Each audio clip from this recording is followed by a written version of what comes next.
জামালপুরে ব্যবসায়ীর কাছে চাঁদাবাজির অভিযোগে ৩ জনকে আটক করেছে যৌথ বাহিনী। শুক্রবার রাত ৯টার দিকে সদর উপজেলার হাজীপুর বাজার এলাকা থেকে তাদের আটক করা হয়। আটকরা হলেন পলাশ মিয়া, সিরাজুল ইসলাম এবং ফরমান। তারা ৩ জনই হাজীপুর এলাকার বাসিন্দা। পুলিশ জানিয়েছে, হাজীপুর বাজারের এক ব্যবসায়ীর কাছে চাঁদা দাবি করে আসছিল তারা। এই নিয়ে ওই ব্যবসায়ী অভিযোগ করলে যৌথ বাহিনী অভিযান চালিয়ে তাদের আটক করে। পুলিশ জানায় ৩ জনই বিএনপি এবং অঙ্গ সহযোগী সংগঠনের রাজনীতির সাথে জড়িত।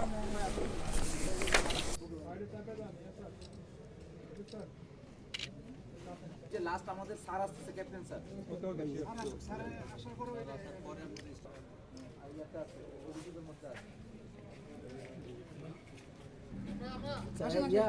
পুলিশ আসেন হাত পিছনে হাত পিছনে স্যার স্যার এটা পরে ছবি তুলতেছে স্যার আচ্ছা তোলো না জি স্যারকে মাঝখানে দিয়েছে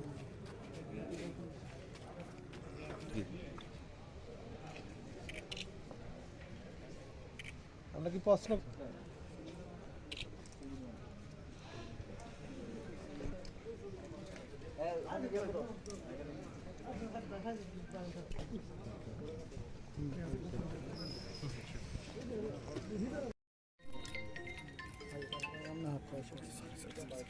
হয়েছে